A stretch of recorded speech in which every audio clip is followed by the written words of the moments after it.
Pernahkah kalian bertanya, agama apa yang dianut Pangeran Diponegoro? Mungkin tidak pernah terlintas, karena tanpa disadari, kalian sudah mengetahuinya.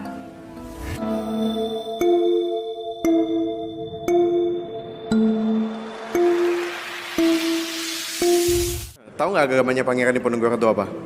Islam. Islam. Islam. Islam. Kenapa bisa bilang kalau dia agamanya Islam?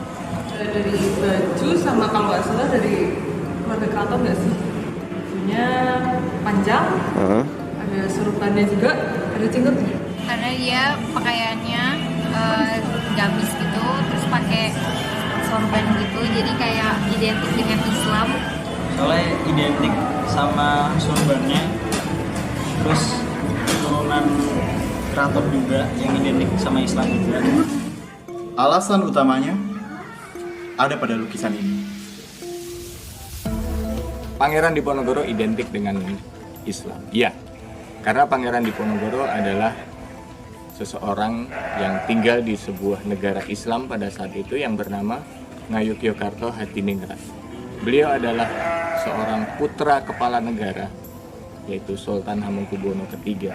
Simbol-simbol Islam dibawa ke Yogyakarta, gelar sultan, arsitektur dan sebagainya. Karena itu kemudian Kesultanan Yogyakarta berkembang dalam budaya-budaya yang Islam.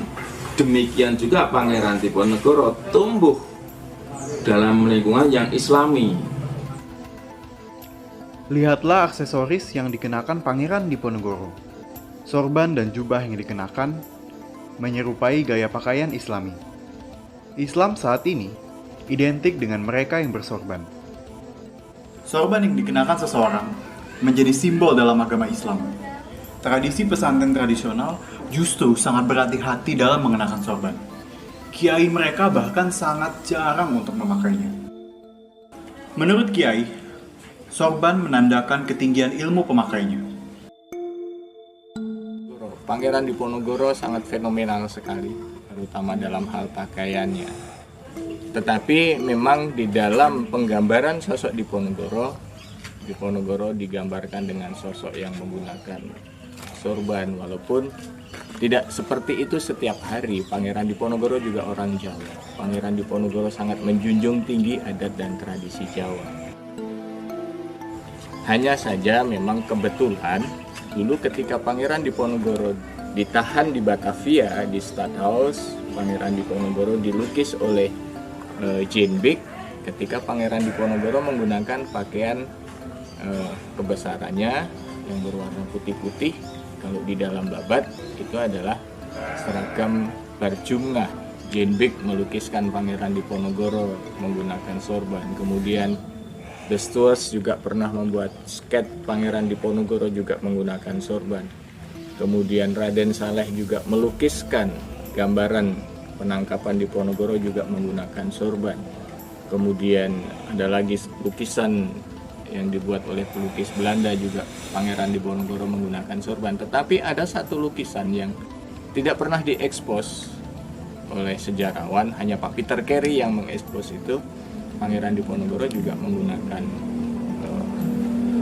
sorjan dan menggunakan ikat kepala ketika Pangeran Diponegoro menikah untuk yang kedua kalinya, ketika beliau masih menggunakan nama Raden Mas Ontowiro. Jadi jelas Pangeran Diponegoro identik dengan Islam. Selama lukisan ini masih eksis, dan fakta bahwa Pangeran Diponegoro adalah keturunan keraton, Pangeran Diponegoro akan terus melekat dengan Islam.